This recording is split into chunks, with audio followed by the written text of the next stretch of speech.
ഞങ്ങളുടെ twin tower.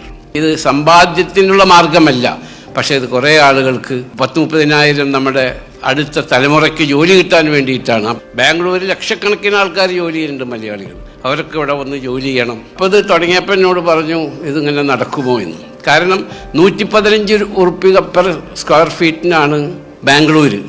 ആ സ്ഥാനത്ത് ഇവിടെ 55 ഉറുപ്പിക ഒരു സ്ക്വയർ ഫീറ്റിനുള്ളൂ. അപ്പോൾ ഈ 55 ഉറുപ്പിക സ്ക്വയർ ഫീറ്റിനുള്ളപ്പോഴും 110 ഉറുപ്പിക ഉള്ളപ്പോഴും നിങ്ങൾ എന്തിനു തുടങ്ങുന്നു എന്ന് ഞാൻ പറഞ്ഞു.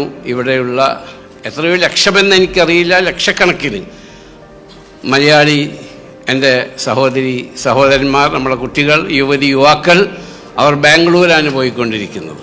ഇത് 20 കൊല്ലം കൊണ്ട് ഇത് മുതലാവില്ലെങ്കിൽ അവിടെ 10 കൊല്ലം കൊണ്ട് ബാംഗ്ലൂർ തുടങ്ങിയാൽ മുതലാവും. പക്ഷെ എന്നിരുന്നാലും ഈ 35,000 ആളുകൾക്ക് ജോലി കൊടുക്കുക എന്നത്, അതിനുള്ള സാഹചര്യം ഉണ്ടാക്കി കൊടുക്കുക എന്നത്, നമ്മുടെ ഇവിടെ ഒരുപാട് അഭ്യസ്തവിദ്യരായ പ്രത്യേകിച്ച് പെൺകുട്ടികൾ ഇവിടെയുണ്ട്. അവരൊക്കെ പുറത്തുപോയി ജോലി ചെയ്യാന്ന് പറഞ്ഞാൽ അവർക്ക് ബുദ്ധിമുട്ടാണ്. ശ്രീനാരായണ ഗുരുദേവൻ പറഞ്ഞു, ഭിക്ഷയോ ദാനമോ കൊടുക്കുന്നതിനേക്കാൾ തൊഴിലുകൾ കൊടുക്കുന്നത് ഉത്തമമാണ്. ഭിക്ഷ വാങ്ങുന്നത് ദാരിദ്ര്യം വർദ്ധിപ്പിക്കും, ദാനം വാങ്ങുന്നത് അഭിമാനം നശിപ്പിക്കും. ശ്രീനാരായണ ഗുരുദേവൻ പറഞ്ഞതാണ്. അപ്പോൾ അതിനുള്ള സൗകര്യമാണ് ഇപ്പോൾ നമ്മൾ ഉണ്ടാക്കി കൊടുക്കുന്നത്. ഞങ്ങളുടെ പ്രവാചകനും അത് തന്നെയാണ് പറഞ്ഞത്. ആളുകൾക്ക് ജോലി കൊടുക്കുക, അവർക്ക് ജീവിക്കാനുള്ള സാഹചര്യം ഒരുക്കി കൊടുക്കുക.